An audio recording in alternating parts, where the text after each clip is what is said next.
ವೀಕ್ಷಕರೇ, ನಮ್ಮ ಚಳ್ಳಕೆರೆ ಟಿವಿಗೆ ಸ್ವಾಗತ. ಇಂದಿನ ಪ್ರಮುಖ ಸುದ್ದಿ. ವಿದ್ಯಾರ್ಥಿಗಳ ಮೇಲಿನ ಪೊಲೀಸ್ ಹಾಗೂ ಗೂಂಡಾಗಿರಿ ದಾಳಿ, ನೀಟ್ ಪರೀಕ್ಷೆಯಲ್ಲಿನ ಪ್ರಶ್ನೆ ಪತ್ರಿಕೆ ಸೋರಿಕೆ ಮತ್ತು ಅಕ್ರಮಗಳನ್ನು ಖಂಡಿಸಿ ಸಿಐಟಿಯು ಹಾಗೂ ಎಸ್ಎಫ್ಐ ಸಂಘಟನೆಗಳ ನೇತೃತ್ವದಲ್ಲಿ ಪ್ರತಿಭಟನೆ ನಡೆಸಿ ತಹಶೀಲ್ದಾರ್ ಮೂಲಕ ರಾಷ್ಟ್ರಪತಿ ದ್ರೌಪದಿ ಮುರ್ಮು ಅವರಿಗೆ ಮನವಿ ಸಲ್ಲಿಸಲಾಯಿತು. ದೆಹಲಿಯ ಜಂತರ್ ಮಂತರ್ನಲ್ಲಿ ವಿದ್ಯಾರ್ಥಿಗಳು ನಡೆಸುತ್ತಿದ್ದ ಶಾಂತಿಯುತ ಪ್ರತಿಭಟನೆಯ ಮೇಲೆ ನಡೆದ ಪೊಲೀಸ್ ಕ್ರಮವನ್ನು ಖಂಡಿಸಿದ ಪ್ರತಿಭಟನಾಕಾರರು ವಿದ್ಯಾರ್ಥಿಗಳ ಪ್ರಜಾಪ್ರಭುತ್ವ ಮತ್ತು ಸಂವಿಧಾನಬದ್ಧ ಹಕ್ಕುಗಳನ್ನು ರಕ್ಷಿಸಬೇಕು ಎಂದು ಒತ್ತಾಯಿಸಿದ್ದಾರೆ.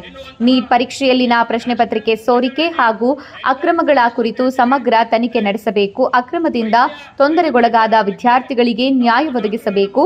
ಪರೀಕ್ಷಾ ವ್ಯವಸ್ಥೆಯಲ್ಲಿನ ಕೇಂದ್ರೀಕರಣ ಮತ್ತು ಖಾಸಗೀಕರಣದ ಪ್ರಯತ್ನಗಳನ್ನು ಕೈಬಿಡಬೇಕು. ಎನ್ಟಿಎಯನ್ನು ರದ್ದುಗೊಳಿಸಿ ನೀಟ್ ಸೇರಿದಂತೆ ಕೇಂದ್ರೀಕೃತ ಪರೀಕ್ಷಾ ವ್ಯವಸ್ಥೆಯಲ್ಲಿ ಅಗತ್ಯ ಬದಲಾವಣೆ ತರಬೇಕು ಎಂದು ಆಗ್ರಹಿಸಿದ್ದಾರೆ. ಪ್ರಶ್ನೆ ಪತ್ರಿಕೆ ಸೋರಿಕೆ ಮತ್ತು ಪರೀಕ್ಷಾ ಅಕ್ರಮಗಳಲ್ಲಿ ಭಾಗಿಯಾದವರಿಗೆ ಕಠಿಣ ಶಿಕ್ಷೆ ವಿಧಿಸಬೇಕು.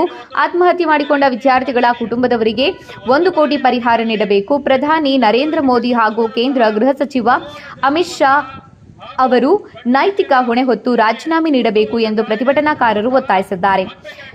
ಸಿಐಟಿಯು ಮುಖಂಡರಾದ ನಿಂಗಣ್ಣ, ನಾಗರಾಜ್, ಅನಂತರಾಜ್, ತಿಪ್ಪೇಸ್ವಾಮಿ ಸೇರಿದಂತೆ ದುರ್ಗಾವರ ಬೋರಯ್ಯ, ನಾಗರಾಜ್, ರಾಜಣ್ಣ, ಕೆ ನಾಗರಾಜ್, ಬಿ ಓಬಯ್ಯ, ಚನ್ನಕೇಶವ, ಜಯಣ್ಣ, ಸತೀಶ್, ವೆಂಕಟೇಶ್, ಚನ್ನಕೇಶವಮೂರ್ತಿ, ಪ್ರಭು, ಓಬಣ್ಣ, ನಾಗೇಶ್ ಮತ್ತಿತರರು ಭಾಗವಹಿಸಿದರು.